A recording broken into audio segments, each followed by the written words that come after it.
სახეთ ვისაუბრეთ სოხეთის მთავრობამ ევროკავშირში გაწევრიანების პროცესის დაწყების შესახებ კანონპროექტი დაამტკიცა.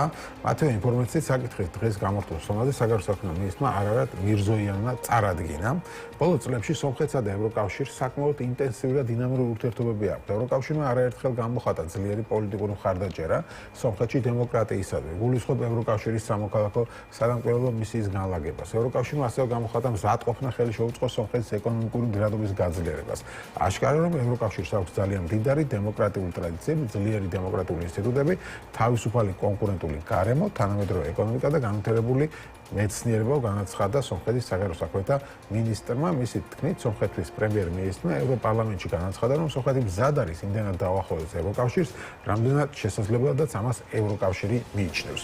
ამაზე ბუნებრივია პასუხი არ დააყოვნა რუსეთის მხრიდან. დიმიტრი პესკოვმა უპასუხა, ევრაზიის ეკონომიკური თანამეგობრობის წევრობას რეალური სარგებელი მოაქვს სომხეთისთვის, მაგრამ შეუძლებელია იყო ამ ასოციაციის და ევროკავშირის წევრი ერთდროულადო, განაცხადა პესკოვმა. სომხეთი არის ევრაზიის ეკონომიკური თანამეგობრობის წევრი და ეს წევრობა ძალიან დადებით დივიდენდებს იძლევა სომხეთისთვის, როგორც სახელმწიფოსთვის, ასევე ამ ქვეყნის ხალხისთვისო, თქვა პესკოვმა. თუმცა ორივეს ერთად ვერ იქნებითო, ამიტომ არჩევანი მოგიწევთ, ჯერჯერობით ეს არის მისი მხრიდან. თუმცა მანამდე ჩვენ მოვისმინეთ ერთი დღით ადრე ილჰამ ალიევის პირდაპირ მუქარა სომხეთისადმი. წაგიკითხავთ ახლა ილჰამ ალიევის განცხადებად, სომხეთი რეალურად საფრთხის წყაროა რეგიონისთვის. დამოუკიდებელი სომხური სახელმწიფო ფაქტობრივად ფაშისტური სახელმწიფოა, თქვა ილჰამ ალიევმა. მისი თქმით, სომხეთის თითქმის 30 წლის განმავლობაში ფაშისტური იდეოლოგიის მატარებლები მართავდნენ, რის შედეგადაც ქვეყანაც თავიანთი მსგავსი შექმნეს. ასეთი ფაშისტური სახელმწიფოს მეზობლები ვართ და ფაშიზმის საფრთხე არ ქრება. ფაშიზმი უნდა განადგურდეს. მან ან სომხეთის ხელმძღვანელობა, ან ჩვენ მას ან სომხეთის ხელმძღვანელობა, ან ჩვენ გავანადგურებთ. სხვა არჩევანი არ გვაქვსო, აღნიშნა ალიევმა. ფაქტობრივად სომხეთის სახელმწიფოს განადგურებით დაიმუქრა. გიორგი ტუმასიანი არის ჩვენი სტუმარი, საქართველოს სომხური სათემო პლატფორმის ხელმძღვანელი, აქციების აქტიური მონაწილე, აი აქ თბილისში მიმდინარე აქციების, თუმცა ამჯერად არ აქციებს, არამედ სომხეთის ალაპარაკად მოვიწვიეთ ის. გამარჯობა გიორგი. გამარჯობა. მოკლედ დავიწყოთ ალიევის თემით. თითქოს ისე ჩანდა ხა ვინც ესე ყოველდღიურად არ ვადევნებ თვალყურს ხო ხა სომხეთ-აზერბაიჯანის ურთიერთობებს, ისე ჩანდა რომ ამ ყარაბაღის ომის დასრულების შემდეგ ტემპერატურამ დაიწია. მაგრამ ამ ზანგეზურის დერეფნის გამო ჩვენ უცებ მივიღეთ სიტუაცია, რომ ალიევი ფაქტობრივად სომხეთს განადგურებით ემუქრება. და რა მოხდა ამ ბოლო პერიოდში ასეთი, რომ ასეთი განცხადება განაპირობა? საკმაოდ ფართო საკითხი არის, რადგანაც პრინციპში აზერბაიჯანი ყარაბაღის მეორე ომის დასრულების შემდეგ მიზანმიმართულად და თანმიმდევრულად აგრძელებს აგრესიულ პოლიტიკას, რომელიც გამოისახება არა მხოლოდ ეგრეთ წოდებული ზანგეზურის კორიდორის ექსტრატერიტორიული ფორმატით მიღების მიმართულებით, რომელიც გულისხმობს, რომ სომხეთის საერთაშორისო და აღიარებულ ტერიტორიაზე სომხეთი არ განახორციელებს კონტროლს და კონტროლი გადაეცემა. ორი ვარიანტია, აზერბაიჯანი ითხოვს ან რუსეთს გადაეცეს კონტროლი, ან კონტროლი გადაეცეს პირდაპირ აზერბაიჯანს, ამ შემთხვევაში თავდასხმის და ოკუპაციის შედეგად. ეს ერთი პროცესი არის, რომელმაც ხო, აქ მარტო ზანგეზურზე აღარ არის ლაპარაკი. სომხეთის სახელმწიფო ფაშისტურია და უნდა განადგურდესო, თუ თვითონ არ განადგურებენ ფაშიზმს. აი დაახლოებით იგივე განცხადება, რასაც ამბობდა პუტინი უკრაინაზე, ხო? ან ფაშისტები მართავენ უკრაინას და ამიტომ უნდა დავესხათ თავს რაღაცა. კი ბატონო, ზუსტად იგივე ნარატივები არის, რაც პუტინს ჰქონდა უკრაინაში თავდასხმამდე. და ამავდროულად იგივე პროცესი არის, რადგანაც სომხეთიც არის დემოკრატიის გზაზე დამდგარი როგორც უკრაინა, ისევე როგორც ევროინტეგრაციის გზაზე და რუსეთს თუ არ შეუძლია პირდაპირ თავდასხმა სომხეთზე, საზღვარი არ გააჩნია ელემენტარულად, ამისთვის იყენებს სწორედ აზერბაიჯანის მექანიზმს, მაგრამ ეს ასევე ჯდება აზერბაიჯანის ინტერესებშიც. მეორე ფაქტორი, რომელიც შეიძლება სომხეთი ალიევის ეს მუქარა რუსეთის ასე ვთქვათ რუსეთის დავალებით იყოს გაკეთებული. ეს არის რუსეთის და თურქეთის ერთობლივი ინტერესების შერწყმა, ისევე როგორც რუსეთს ჭირდება სასიცოცხლოდ ეგრეთ წოდებული ზანგეზურის კორიდორის დაკავშირება თურქეთთან და თურქეთის ეკონომიკის მეშვეობით გადარჩენა ამ სანქციების პირობებში და იცით რომ თურქეთს არ აქვს დაწესებული სანქციები რუსეთისთვის, მეორე მხრივ თურქეთს ჭირდება გასასვლელი თურქულ სამყაროში. ესეთი ორგანიზაცია უკვე მნიშვნელოვნად იზრდება და ასე ვთქვათ, ფორმირდება და ახლა შევხედავთ კიდევ უფრო გაძლიერებას თურქულ სახელმწიფოთა ორგანიზაცია, რომელშიც შედის თურქეთის ლიდერობით აზერბაიჯანი, ყაზახეთი, უზბეკეთი, თურქმენეთი და ყირგიზეთი, სადაც ძალიან მნიშვნელოვანი ინტეგრაციის პროცესები მიმდინარეობს, თუმცა ნეგატიური ინტეგრაციის ამ ფორმატში ის არის, რომ სამწუხაროდ ავტორიტარულ, ულტრანაციონალისტურ და პან-ისლამისტურ ნიადაგზე ხდება ამის განვითარება, პრინციპში ის, რასაც საგარეო და საშინაო პოლიტიკაში აწვება ერდოგანი ბოლო წლების განმავლობაში განსაკუთრებით აქტიურად და რის შედეგებსაც ჩვენ ასევე ხედავთ სირიაში, მათ შორის თურქეთის მნიშვნელოვანი გამარჯვებით. თუმცა აუცილებელი აღვნიშნო, რომ ზანგეზურის ეგრეთ წოდებული ექსტრატერიტორიული კორიდორთან ერთად აზერბაიჯანი აყენებს ბრჭყალებში დასავლეთ აზერბაიჯანის საკითხს. მთელ სომხეთის ტერიტორიას უწოდებს ბრჭყალებში დასავლეთ აზერბაიჯანს. მთლიან სომხეთს. დიახ, მთლიან სომხეთს და აცხადებს, რომ ეს ისტორიულად დასავლეთ აზერბაიჯანია. რა ისტორიულ ფაქტებზე დაყრდნობით? საუბრობს გარკვეულ პერიოდებზე, სადაც პრინციპში სპარსეთის გავლენა იყო ამ რეგიონში. როცა სპარსეთს ჰქონდა დაყრდნობილი. თუმცა საუბრობს იმაზე, რომ იმ დროს იქ ეთნიკური კომპონენტის მე შორის ეგეთი რაღაც განცხადებები, რამდენიმე აზერბაიჯანელი ექსპერტისგანაც ვნახე ადრე, თუ გახსოვთ, ინტერესო თბილისი აზერბაიჯანული ქალაქიაო და რომ ჩავეძი ახლა საიდან სადღა სომხები რომ ამბობდნენ, მე ესმის, იმიტომ რომ ბევრი სომეხი ცხოვრობდა თბილისში. ჩავეძი რომ საიდან ახლა რა შუაში აზერბაიჯანი, აი ესე აქვთ, რომ თბილისი ხო ყავდა სპარსეთს დაპყრობილი, ანუ სპარსეთის მოხარკე იყავი თუ ვასალი იყავი და სპარსეთს იმ პერიოდში მართავდნენ აზერბაიჯანელი წარმოშობის შახები და შესაბამისად სპარსეთის იმპერია კი არ იყო, აზერბაიჯანი იყო.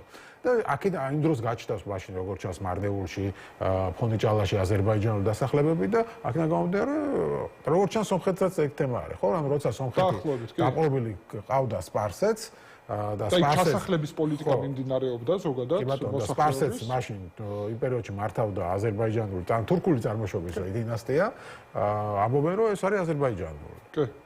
ხო, ეს არის ლოგიკა. ეს არის ლოგიკა, თუმცა ამ ლოგიკის მიზეზი რეალ პოლიტიკა არის, როგორც აღვნიშნე. ანუ თურქეთს და აზერბაიჯანს სჭირდება სახმელეთო კავშირი იმისთვის, რომ გაერთიანდნენ და პრაქტიკულად ეს თურქული სამყარო ერთ სუბიექტად იქცეს. რაც არის არამხოლოდ საშიშროება სომხეთისთვის, იმიტომ რომ სომხეთის ტერიტორიების ოკუპაციაზე არის საუბარი, არამედ უზარმაზარი საფრთხეა საქართველოსთვის. საქართველო დღეს აბალანსებს ამ რთულ გეოპოლიტიკურ ვითარებაში თავის ურთიერთობებს, როგორც თურქულ კავშირთან, თურქეთთან და აზერბაიჯანთან, ისევე რუსეთთან, იმით რომ საქართველოზე გადის მნიშვნელოვანი ლოგისტიკური კავშირები, რომელიც ჭირდება ამ მეზობლებს და შესაბამისად ხდება დაბალანსება ჩვენი და მათი ინტერესების, საქართველოს ინტერესებს გულისხმობ. იმ შემთხვევაში თუ თურქეთი და აზერბაიჯანი გაჭრიან სომხეთის ტერიტორიით უკანონო და კორიდორს, დაიპყრობენ სომხეთის ამ ტერიტორიას, საქართველოს მნიშვნელობა და ჩვენი ბერკეტი თურქეთთან, აზერბაიჯანთან და რუსეთთან აი ამ დაბალანსების მიმართულებით ანუ ჩვენი დერეფანი საჭირო აღარ იქნება. შეიძლება თურქეთს ხშირად საუბრობენ რომ ეს დერეფანი მაინც ექნება მას ეკონომიკური ფუნქცია. დიახ, ეს ფუნქციები მაინც ექნება და ეს არის ატყუარი, რომელსაც შემოაქვთ ხოლმე, იმიტომ რომ იმაზე კი არ არის საუბარი რომ ფინანსურად დავზარალდებით ამის შედეგად. საუბარი იმაზე რომ გეოპოლიტიკურად დავზარალდებით, რადგანაც კონტროლი ამ გზებზე დღეს აძლევს საქართველოს საკმაოდ პატარა ქვეყანას მეზობლებთან შედარებით შესაძლებლობას, რომ თანასწორი ურთიერთობები ააშენოს მეზობლებთან. თუ ჩვენ დავკარგავთ ამ ბერკეტს, დამოკიდებული გავხდებით ეკონომიკურად, პოლიტიკურად ამ სივრცეში და პრინციპში ივანიშვილის ამ რუსული დიქტატორული რეჟიმი ზუსტად ამას ამკვიდრებს, განდევნა ხდება დასავლეთის ამ რეგიონიდან და პარალელურად ხდება რეგიონალიზაცია, ანუ ავტორიტარულ აი ამ სახელმწიფოებთან რეგიონში დალაგება ისე, სადაც საქართველოს ეროვნული ინტერესები ამით საბოლოოდ ძალიან დაზარალდება, რადგანაც ჩვენ ევროკავშირში და შეერთებულ შტატ გაწევრიანებით და შეერთებულ შტატებთან სტრატეგიული პარტნიორობით ვაშენებთ ისეთ გეოპოლიტიკურ რეალობას, სადაც დაბალანსებული არის ჩვენი და ამ ფართო ავტორიტარული კონტინენტზე არსებული სახელმწიფოების, მათ შორის ჩინეთის, რუსეთის, თურქული კავშირის, ირანის და სხვების ინტერესები. ამას გვიკარგავს დღეს ივანიშვილის რეჟიმი საქართველოს და ზანგეზურის დერეფნის გახსნას ხელს უწყობს მათ შორის, აი ამ არაკანონიერი გზით, რადგანაც დღეს საქართველოს გადაუხვია ევროკავშირის ინტეგრაციის გზას და ამით პრაქტიკულად აიძულებს სომხეთს, რომ ასევე დემოკრატიაზე უარი თქვას და დაბრუნდეს რუსული გავლენის სფეროში, რაც იმას ნიშნავს, რომ საქართველოს და სომხეთი საბოლოოდ უნდა დაბრუნდნენ რუსული და თურქული გავლენის სფეროში ამ რეგიონში. თუმცა დღეს სომხეთმა საინტერესო გადაწყვეტილება მიიღო, ხო, რომ ევროკავშირში გაწევრიანების პროცედურებთან დაკავშირებით რა პოლიტიკური გზავნილია, სადღაც გადაწყვეტა სომხეთმა ავითარებაში ამის გაკეთება. ძალიან სწორად შეაფასეთ, ეს არის სწორედ პოლიტიკური გზავნილი, რადგანაც ეს საკითხი დღის წესრიგში იდგა და ამისთვის მზაობა იყო სომხეთს ქონდა მცდელობა, რომ ეს ყოფილიყო გაცილებით უკეთ ვითარებაში. პირველი რომ სომხეთი მნიშვნელოვნად ლობირებდა შარშან დეკემბერში 2023 წლის რომ საქართველოსთვის მიეცათ კანდიდატის სტატუსის მიღების შემდეგ იანვარში 2024 წლის საქართველოსთან დაიდო საქართველოს სომხეთის სტრატეგიული პარტნიორობის შესახებ შეთანხმება. Փաշინյանმა პრემიერ-მინისტრმა სომხეთის განაცხადა, რომ საქართველოს უკვე კანდიდატის სტატუსი გააჩნია ევროკავშირის და ჩვენ შეგვიძლია განვიხილოთ ევროკავშირში ინტეგრაციის გზა და 5 აპრილს 2024 წლის შედგა ბრიუსელში სამხრივი შეხვედრა სომხეთის პრემიერ-მინისტრი ნიკოლ ფაშინიანი, ბლინკენი, შეერთებული შტატების სახელმწიფო დეპარტამენტის ხელმძღვანელი და ევროკავშირის პრეზიდენტი ურსულა ფონ დერ ლაინი, სადაც დაიდო 300 მილიონი ევროს შეთანხმება, რომ სომხეთის ეკონომიკის, სამხედრო მიმართულებით, ასევე ბირთვული საწვავის მიმართულებით გადაბარგება მოხდება, ასე ვთქვათ, ევროკავშირის და შეერთებული შტატების მიმართულებით. 29 აპრილს რუსმა ოლიგარქმა ივანიშვილმა ჩაშალა სომხეთის დამოუკიდებლობა, რომელიც საქართველოსაც ძალიან ჭირდება, რომ ჩვენს მეზობელ ქვეყანაში არ იყოს რუსული გავლენები და ამავდროულად საქართველოშიც გადაუხვია ამ გზას. ამიტომ სომხეთს ახლა ასეთი სარისკო გეოპოლიტიკური ნაბიჯი აქვს, სადაც მიდის ევროპისკენ და აფიქსირებს, რომ ევროკავშირში გაწევრიანება სურს, რომ დააბალანსოს ალიევისგან მომდინარე საფრთხეები, მაგრამ იმ რეალობაში, როცა საქართველოს ოფიციალურად დე ფაქტო და უკანონო საქართველოს გარეშე ეს არ გამოვა, ხო, ხა საქართველოს თუ არ შეუძღვა, ასე ვთქვა, ხო, ეს არის გეოგრაფიული საკითხიც. ხო, გეოგრაფიული თემა არის, რა თქმა უნდა, ჩვენ უნდა შევიდეთ, ან ერთად უნდა შევიდეთ, ხო? ანუ ერთობლივი პროცესი არის ეს, მაგრამ საქართველოს არის მთავარი აქ საკვანძო ქვეყანა რეგიონში და ის რომ უკანონო ამ ხელისუფლება მითვისებულმა ძალამ შეწყვიტა ევროკავშირში გაწევრიანების პროცესი, ეს ამის მიზანი მათ შორის, ანუ რუსეთიდან დავალება ხშირად არის ქართულ საზოგადოებაში კითხვა, რატომ გააკეთა ეს. რა თქმა უნდა, ამის მიზანი არის საქართველოში დემოკრატიზაციის მკვლელობა, ივანიშვილის გადაწყვეტილებაზეა. კი. მაგრამ მეორე მხარე საქართველოს გარდა მოსკოვიდან დაკვეთის მეორე мотиваცია არის ის, რომ სომხეთს შეეზღუდოს ეს შესაძლებლობა და პრაქტიკულად ჩვენ ხედავთ, რომ შეეზღუდა, ანუ რუსი ოლიგარქი საქართველოს ევროკავშირში გაწევრიანებით რუსეთმა შეიძლება სომხეთიც დაკარგოს. ანუ ორ ქვეყანას ერთად კარგავს საქართველოს და სომხეთს. და ბიძინა ივანიშვილის მეშვეობით ორ ქვეყნის ბედს ერთად წყვეტს, რაც მათ ძალიან ჭირდება, იმიტომ რომ საქართველოში თუ გადაწყვეტილი აქვს და რუსული რეჟიმი აქვს დამყარებული, სომხეთში ფაშიანის გადაგდებას ვერ ახერხებენ ბევრი მცდელობის მიუხედავად და სწორედ ამიტომ ჭირდება ამ პროცესის, ანუ სომხეთის ევროატლანტიკური ინტეგრაციის შეზღუდვა. ხო, ну კი ბატონო, მაგრამ რუსეთის პასუხი როგორ შეიძლება იყოს ამ ყველაფერზე? ჯერ ეკონომიკურ თემებზე დაიწყო პესკომას საუბარი, რომ მაშინ მოგიწევთო დატოვოთო ეს ევრაზიული ეკონომიკური კავშირი და ეკონომიკურად იქიდან უხრომეთ სარგებელს იღებსა სომხეთიო და შეიძლება ასეც იყოს ხო ამ ეტაპზე?